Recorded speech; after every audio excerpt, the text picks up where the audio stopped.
In a world where royal protocols dictate every interaction and comedic legends guard their artistic legacy with fierce pride, who would have imagined that a simple television show about a dysfunctional hotel could become the thread connecting two seemingly different worlds?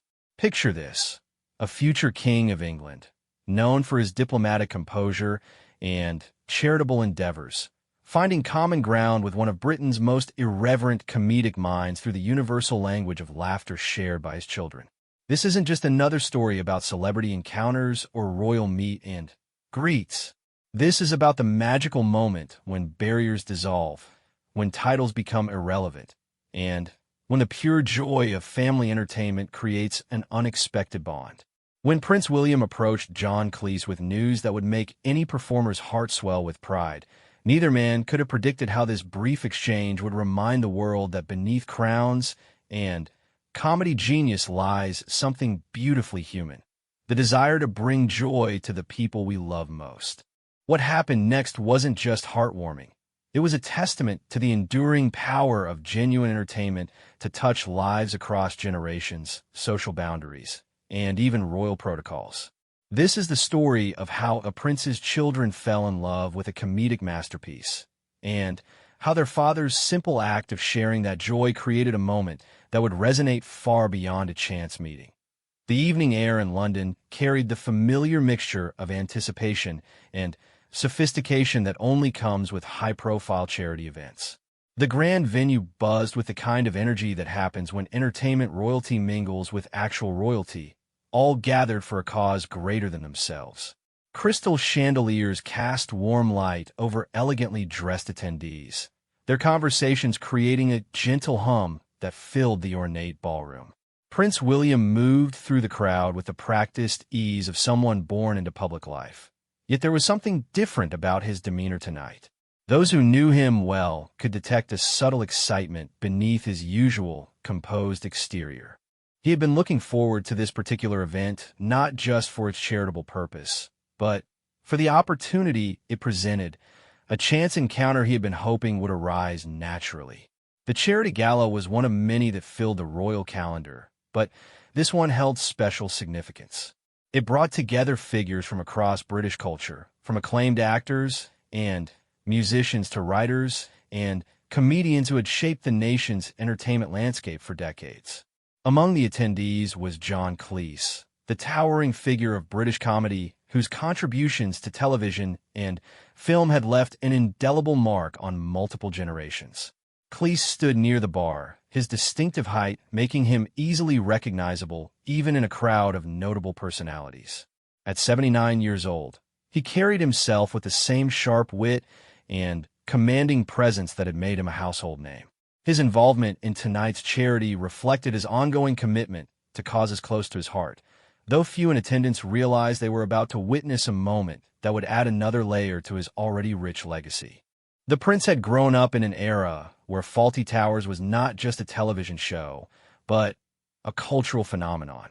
The series, which had aired during his father's generation, had found new life through reruns, streaming services, and DVD collections. What many didn't know was how this classic comedy had recently found its way into his own household, bringing unexpected joy and laughter to his children in ways that surprised even him. Prince George, Princess Charlotte, and Prince Louis had discovered the show through what can only be described as serendipity. During a quiet evening at their country home, William and Catherine had been searching for something appropriate yet entertaining to watch as a family.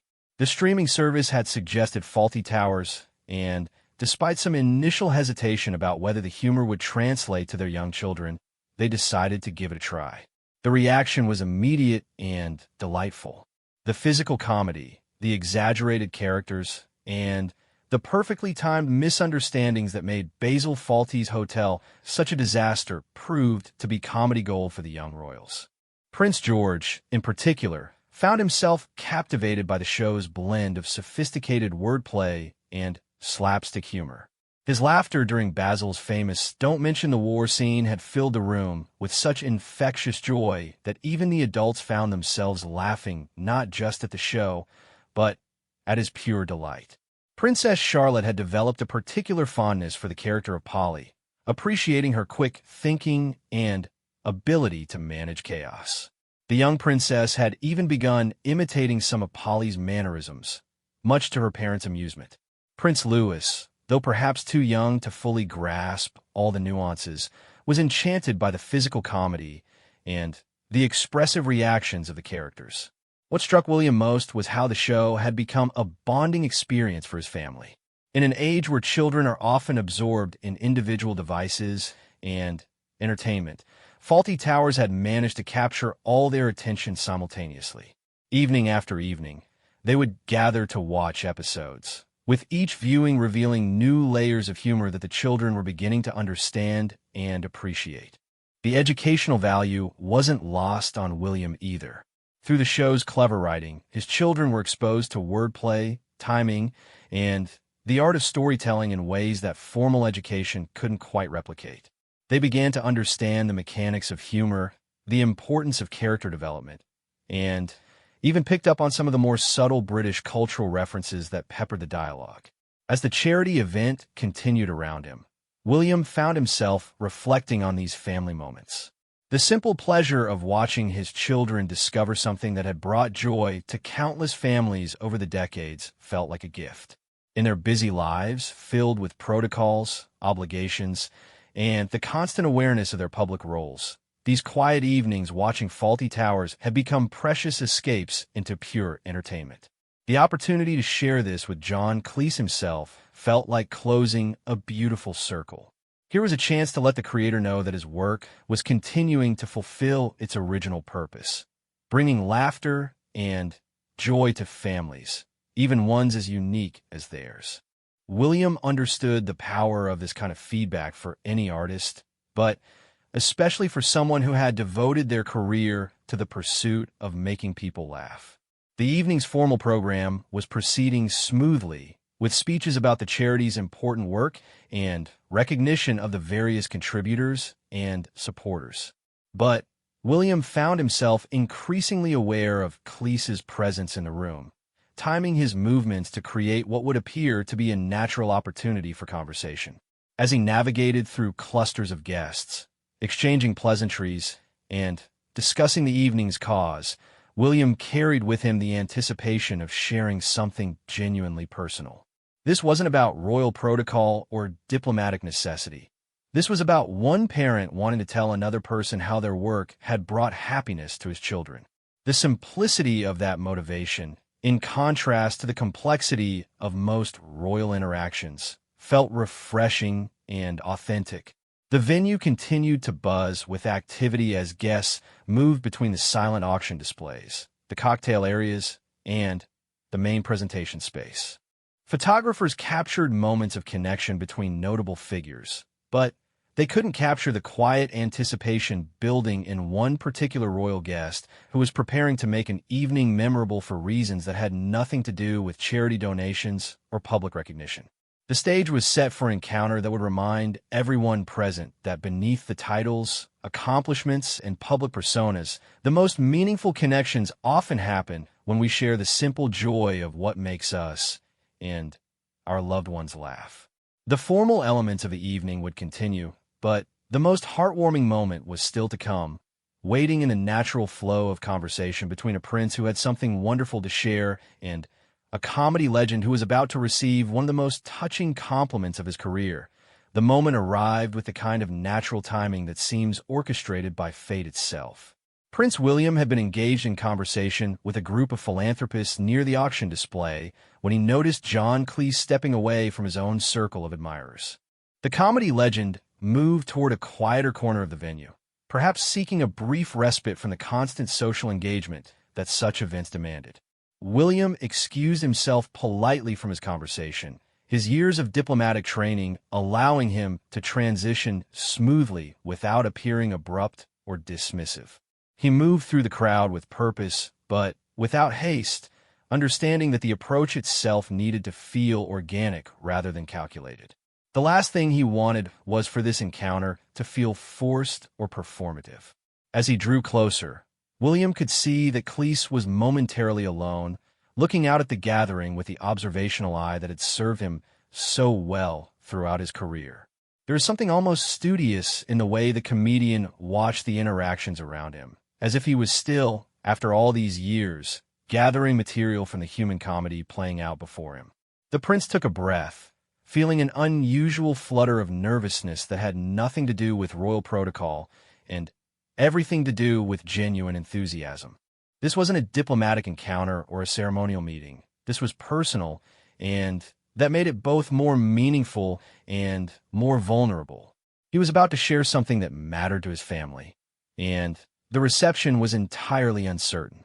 "Mr. Cleese," William said as he approached, his voice carrying the warmth that had made him popular with the British public.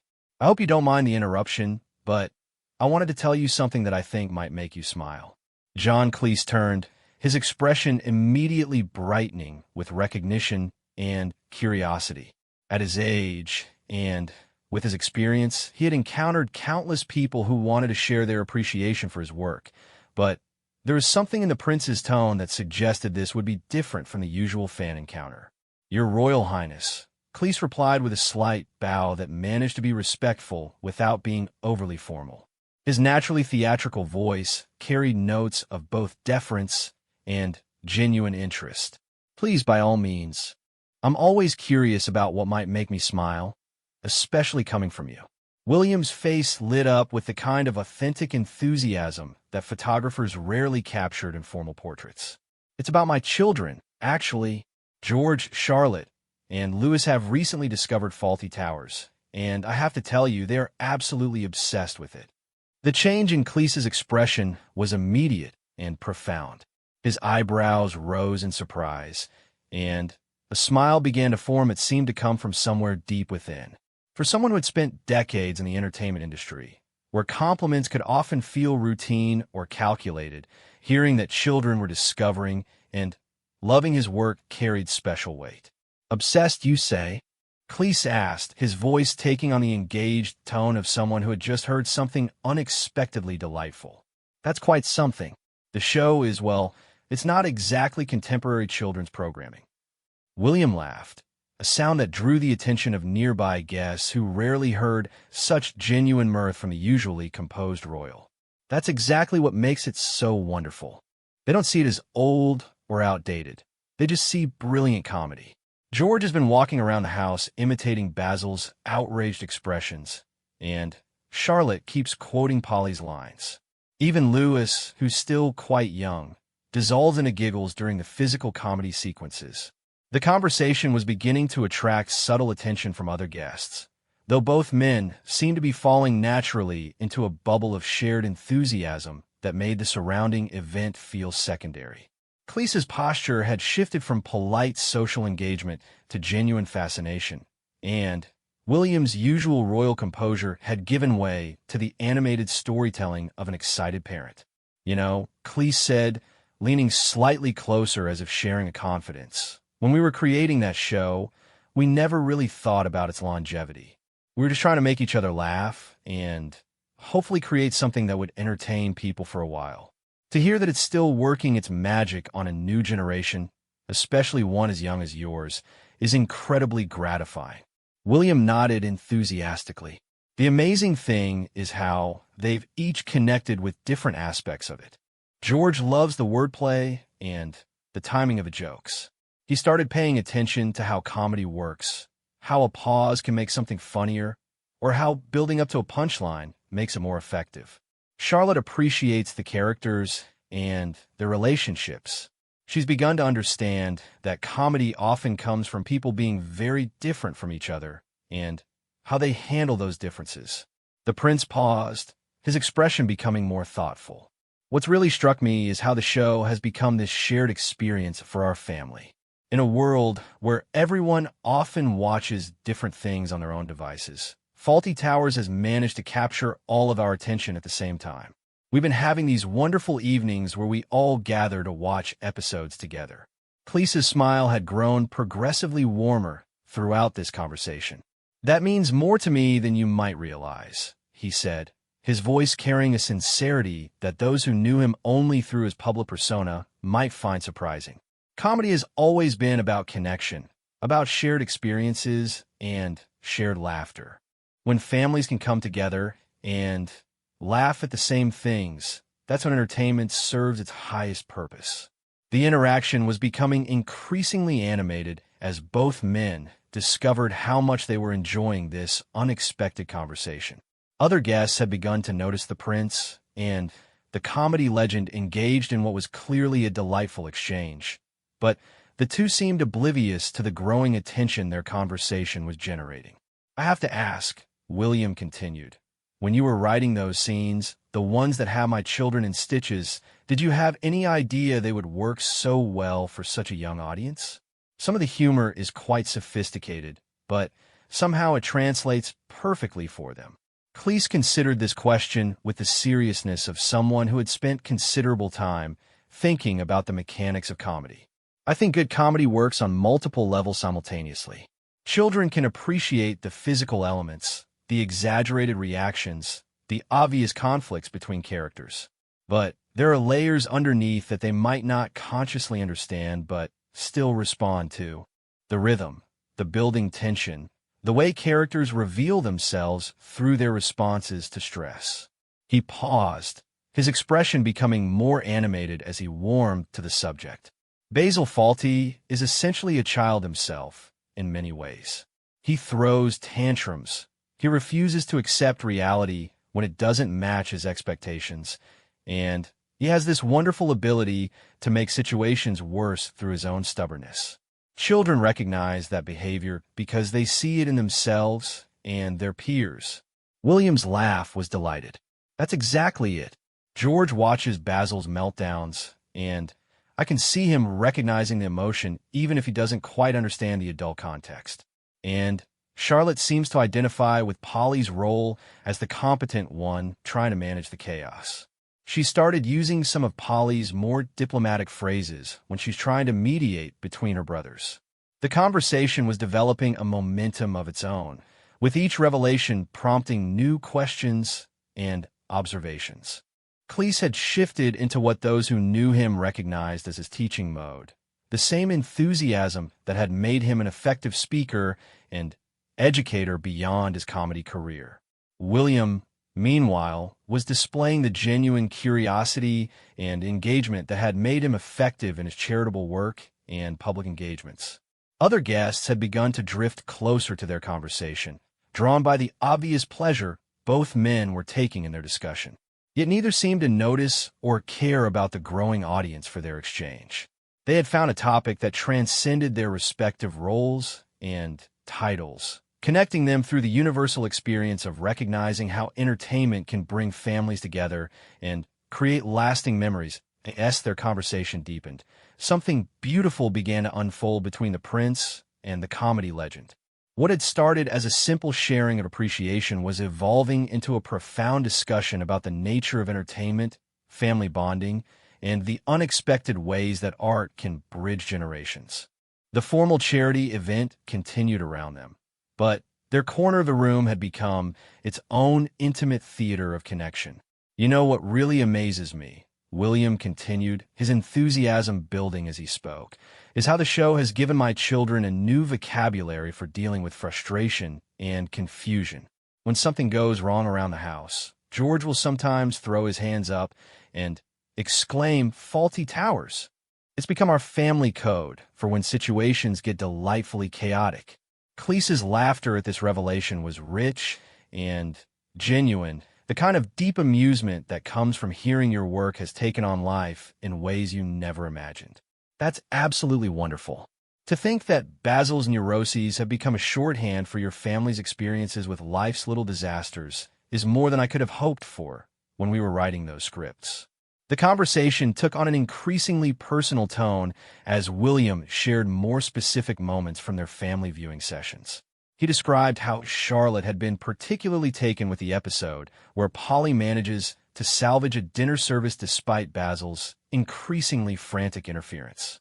The young princess had watched that scene multiple times, studying how Polly maintained her composure while everyone around her descended into chaos. "Charlotte keeps saying she wants to be like Polly when she grows up," William shared with obvious pride. "Not necessarily working in a hotel, but being the person who can stay calm and find solutions when everything else is falling apart." I think she sees Polly as a role model for grace under pressure. This observation seemed to particularly move Cleese, who had always been proud of how the character of Polly represented competence and wisdom in the midst of Fawlty Tower's perpetual dysfunction. Connie Booth, who played Polly and co-wrote the series with me, always insisted that Polly be more than just a straight man to Basil's comedy. She wanted her to be genuinely capable and intelligent, someone the audience would respect as well as like. To hear that your daughter sees those qualities and wants to emulate them is incredibly gratifying. The prince nodded thoughtfully. The interesting thing is how each of my children has found different lessons in the show. Lewis, who's still quite young, just loves the physical comedy and the way characters' faces change when they're surprised or confused. But he's also begun to understand that sometimes people say one thing when they mean something completely different, which is actually quite sophisticated for his age. William paused, gathering his thoughts as he reflected on these family moments. George has become fascinated with the idea that comedy can come from misunderstandings. He started paying attention to how people communicate differently and how that can lead to confusion. Just last week, he was trying to explain to his teacher why he thought a classroom mix-up was just like Fawlty Towers because everyone was talking past each other. The depth of engagement that William was describing clearly impressed Cleese, who had spent decades thinking about comedy's educational and social value. Children are often much better at understanding comedy than adults give them credit for, he observed. They haven't yet learned to overthink jokes or worry about what's appropriate to laugh at. They respond to the pure mechanics of humor, which is often the most honest response you can get. Their conversation was attracting increasingly interested attention from nearby guests, who were beginning to realize they were witnessing something special. The obvious pleasure both men were taking in their discussion, combined with William's unusually animated demeanor and Cleese's evident delight, created an atmosphere that drew people closer even if they couldn't quite hear the details of what was being said. I have to tell you something that Catherine and I have noticed, William continued, referring to his wife with a warmth that always entered his voice when he mentioned her. Watching Fawlty Towers together has actually improved how our children handle disappointment and frustration in real life. They've seen how Basil's overreactions make everything worse, and they've started to recognize when they're beginning to have similar responses to things not going their way. This observation prompted Cleese to lean forward with increased interest. That's fascinating, and it speaks to something I've always believed about comedy's value. When we can laugh at behavior, whether it's our own or someone else's, we gain perspective on it. Basil Fawlty is essentially a cautionary tale wrapped in entertainment. He shows us how not to handle life's inevitable frustrations. The conversation took on an almost philosophical quality as they discussed the role of comedy in childhood development and family dynamics. William shared how the show had become a reference point for discussing emotions and responses in his household, while Cleese reflected on the unintended educational value that entertainment could provide when families engaged with it thoughtfully. What strikes me most, William said, is how the show has created this shared language for our family. When someone starts to get overwhelmed by a situation, one of us might say, "Remember what happened to Basil," and we all know exactly what that means. It's become a gentle way to remind each other to step back and not let frustration take over. Cleese's expression grew increasingly warm as he listened to these examples. You've described something that goes to the heart of why I got into comedy in the first place. Yes, we want to make people laugh, but the best comedy also helps us understand ourselves and each other better. If Fawlty Towers is helping your family communicate about emotions and reactions, then it's serving a purpose I never explicitly intended but always hoped for. The exchange was developing layers that neither man had anticipated when the conversation began. What had started as a simple expression of appreciation was revealing itself to be a discussion about parenting, education, emotional intelligence, and the role that shared entertainment experiences play in family bonding. Both men seemed to recognize that they were exploring territory that was both personal and universal, specific to their own experiences, but relevant to any family seeking connection through shared laughter. I think what impresses me most about your children's response, Cleese continued, is how they're not just passively consuming the entertainment, but actively learning from it. They're developing critical thinking skills, emotional awareness, and communication tools. That's the kind of engagement that makes all the effort that goes into creating comedy worthwhile. The warmth in both men's voices and expressions had created an increasingly intimate atmosphere around their conversation, even as the larger charity event continued to flow around them. They had discovered a connection that transcended their respective public roles, finding common ground in the shared human experience of wanting to nurture young minds and create positive family experiences. The evening had become memorable not for its formal charitable purpose, but for this unexpected moment of genuine human connection between a father proud of his children's discoveries and an artist grateful to learn how his work continued to create joy in new generations. As their conversation continued to deepen, other guests at the charity gala began to take notice of the remarkable exchange unfolding between Prince William and John Cleese. The energy radiating from their discussion was palpable, drawing curious glances and subtle movements as people positioned themselves to better observe this unexpected interaction. What they were witnessing was clearly more than a typical celebrity encounter or royal meet and greet. Catherine, Princess of Wales, who had been engaged in her own conversations across the room, noticed the animated discussion her husband was having and made her way over with the graceful navigation skills that years of public events had refined. As she approached, she could see William's face lit up with the kind of genuine enthusiasm that she recognized from their private family moments, and she immediately understood that something special was happening. "Darling," she said as she joined them, her voice carrying both curiosity and warmth, "you look like you're having the most wonderful conversation." "Catherine, perfect timing," William said, his excitement evident as he turned to include her in the discussion. "I was just telling Mr. Cleese about how much the children love Fawlty Towers, and we've been having the most fascinating discussion about comedy and family dynamics." Cleese, ever the gentleman, inclined his head respectfully toward Catherine. "Your Royal Highness, your husband has just given me one of the most delightful surprises of my career. Learning that your children have discovered and embraced Fawlty Towers has been absolutely wonderful to hear." Catherine's face immediately brightened with recognition and shared enthusiasm. "Oh yes, they're completely captivated by it.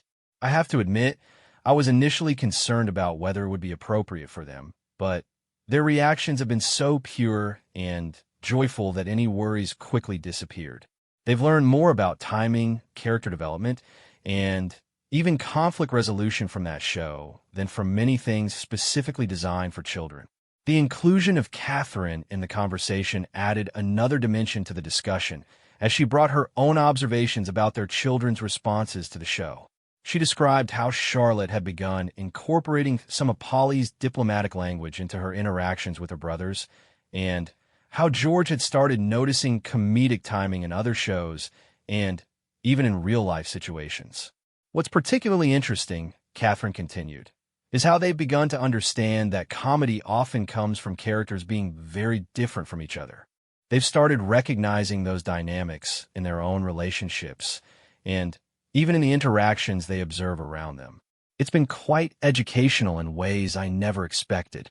Cleese listened with growing amazement, clearly moved by the depth of engagement that the royal children were demonstrating with his work. "This is extraordinary," he said, his voice carrying genuine emotion. "When we were creating Fawlty Towers, we were focused on making each other laugh and creating something entertaining. We never anticipated that it might serve as a teaching tool for emotional intelligence and family communication." The conversation was now attracting the attention of several other notable guests, including some of Cleese's fellow comedy veterans and entertainment industry figures who had worked with him over the years. They began to drift closer, drawn by the obvious pleasure that all three participants were taking in their discussion and curious about what could be generating such animated conversation. Terry Gilliam, who had been observing from a short distance, approached the group with his characteristic directness. "John, I haven't seen you this engaged in a conversation all evening. What's got you so animated?" Cleese turned to his old Python colleague with obvious delight. "Terry, you're not going to believe this. Prince William was just telling me that his children have discovered Fawlty Towers and have become absolutely obsessed with it. Not only are they loving it, but they're learning from it in ways that are quite remarkable." Gilliam's eyebrows shot up in surprise and interest. "Really? That's fantastic. Children often see things in comedy that adults miss because they haven't yet learned to overanalyze everything. What specifically are they getting out of it?" William, clearly comfortable with the expanding conversation, began to share some of the same observations he had been discussing with Cleese, but with new examples and details.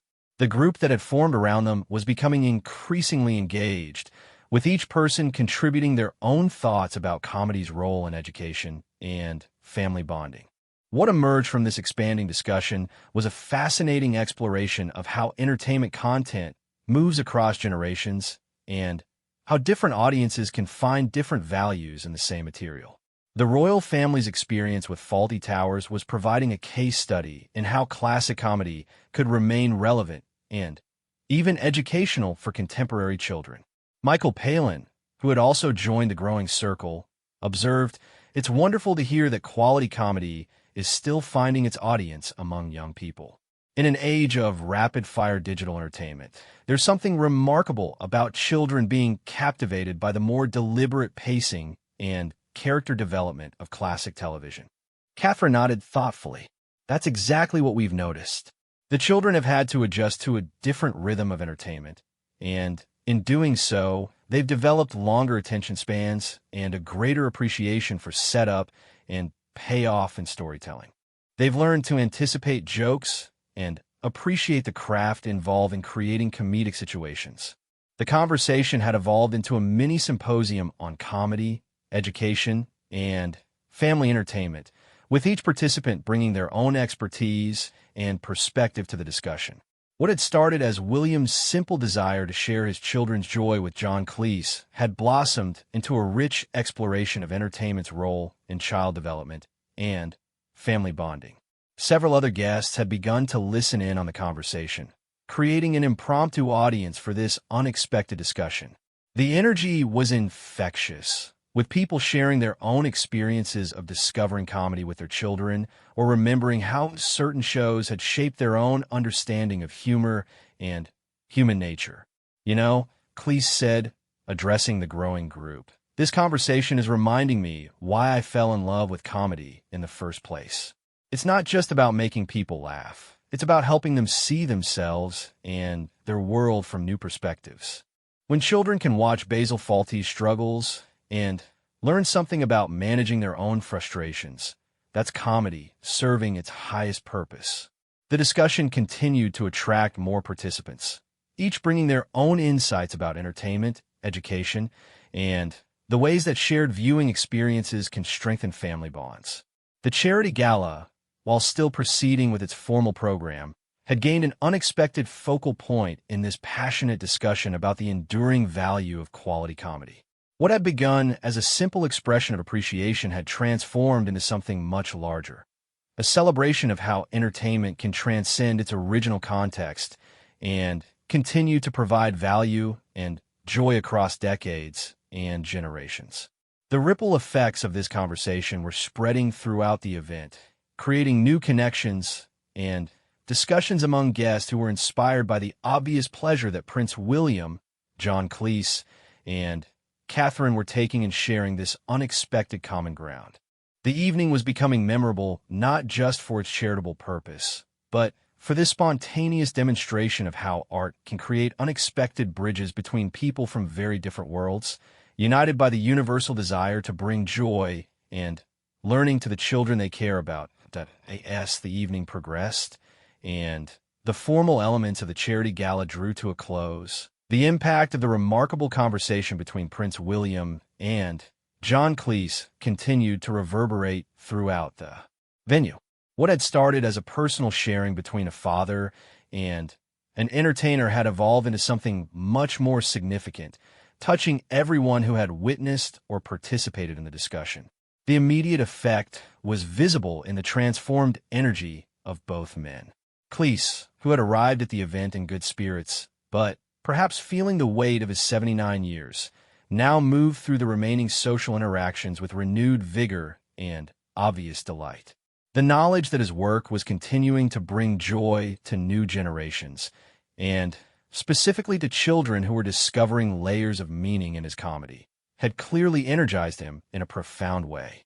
Prince William, meanwhile, had experienced something that was becoming increasingly rare in his public life. A completely genuine, unscripted conversation about something that mattered deeply to him as a father. The joy he had felt in sharing his children's discoveries with their creator was evident to everyone around him, and it had clearly reminded him of the simple pleasures that could be found even within the constraints of royal protocol and public duties. As the evening wound down and guests began to make their departures, Cleese approached William for a final exchange. "Your Royal Highness," he said, his voice carrying deep sincerity, "I cannot thank you enough for sharing your children's experience with Fawlty Towers.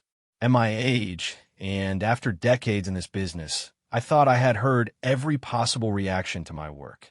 But learning that it's serving as a teaching tool and bonding experience for your family has been genuinely moving." William's response was equally heartfelt. "Mr. Cleese, the pleasure has been entirely ours. Watching my children discover the joy in your work has reminded me why quality entertainment matters so much. You've given our family something precious, shared laughter, and countless wonderful evenings together. That's a gift we'll treasure for years to come."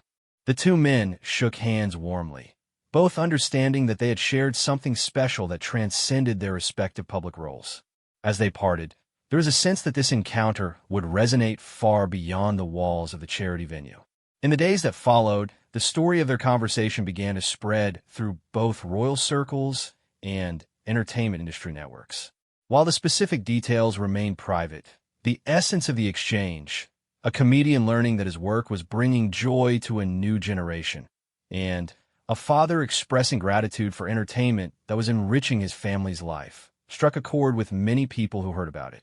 The impact on John Cleese was particularly profound and lasting. In interviews over the following weeks, he began to speak more frequently about the enduring value of quality comedy and its role in family life. The knowledge that Fawlty Towers was serving as more than just entertainment for the royal children had given him a new perspective on the work he had created decades earlier. "Sometimes you create something and you hope it will entertain people," he reflected in a later television interview. "But when you learn that it's actually helping children develop emotional intelligence and bringing families together in meaningful ways, you realize that entertainment can have impacts you never imagined. It's incredibly gratifying to know that work done with passion and care can continue to serve purposes beyond what you originally intended." The conversation also had a significant impact on Prince William's approach to his children's entertainment choices. The positive response to Fawlty Towers had encouraged him and Catherine to be more adventurous in introducing their children to classic comedy and entertainment that might initially seem beyond their age range. They began to explore other British comedy classics, always with attention to how the children responded and what they might be learning from the experience. The royal children themselves continued to find joy and lessons in Fawlty Towers long after their father's conversation with Cleese. The show had become a permanent part of their family's entertainment repertoire, with different episodes becoming favorites for different moods and occasions. The language and references from the show had integrated into their family's private vocabulary, creating inside jokes and shared references that strengthened their bonds. Princess Charlotte, in particular, had taken the character of Polly to heart in ways that surprised even her parents. She began to demonstrate leadership qualities and conflict resolution skills that seemed influenced by watching how Polly managed the chaos around her. When disagreements arose between her brothers, Charlotte would sometimes step in with diplomatic phrases that echoed Polly's approach to managing difficult situations. Prince George's fascination with comedic timing had led him to become more observant of human behavior and more appreciative of the craft involved in entertainment. He began to notice similar patterns in other shows and even in real-life interactions, developing what his parents recognized as an early appreciation for storytelling and character development.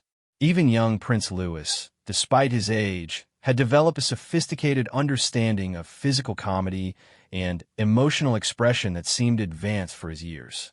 His reactions to comedy had become more nuanced, suggesting that exposure to quality entertainment was indeed having educational benefits beyond mere amusement.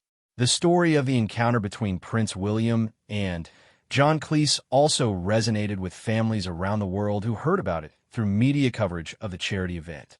Many parents were inspired to revisit classic comedy shows with their own children, curious to see if they might discover similar benefits to those experienced by the royal family. Educational professionals began to take note of the story as well, recognizing it as an example of how quality entertainment could serve multiple purposes in child development. The idea that children could learn about emotional regulation, conflict resolution, and communication skills through comedy began to generate interest in academic circles focused on child psychology and education. The charity event itself had been successful in its primary purpose, raising significant funds for its designated cause. But the lasting impact of the William Cleese conversation had added an unexpected dimension to the evening's legacy. It had demonstrated how genuine human connections could emerge from the most formal settings, and how sharing personal joy could create bonds that transcended social boundaries and professional roles. Years later, as the royal children grew older and their tastes in entertainment evolved, Fawlty Towers remained a touchstone in their family's shared experience. The lessons they had absorbed from the show continued to influence their approach to handling frustration, understanding different personalities, and appreciating the craft of storytelling. The simple decision to give an older comedy show a chance had enriched their childhood in ways that would continue to resonate throughout their lives. For John Cleese, the encounter with Prince William had provided a precious reminder of why he had chosen a career in entertainment. The knowledge that his work was continuing to bring families together and help children develop important life skills had given new meaning to his already accomplished career. It had reinforced his belief in comedy's power to educate as well as entertain, and had provided him with a story that he would treasure and share for the rest of his life. The evening had proven that sometimes the most meaningful moments arise not from planned programs or formal presentations, but from the simple human desire to share joy and express gratitude. In a world often divided by differences in status, background, and experience, the universal language of laughter had once again demonstrated its power to create unexpected connections and lasting bonds.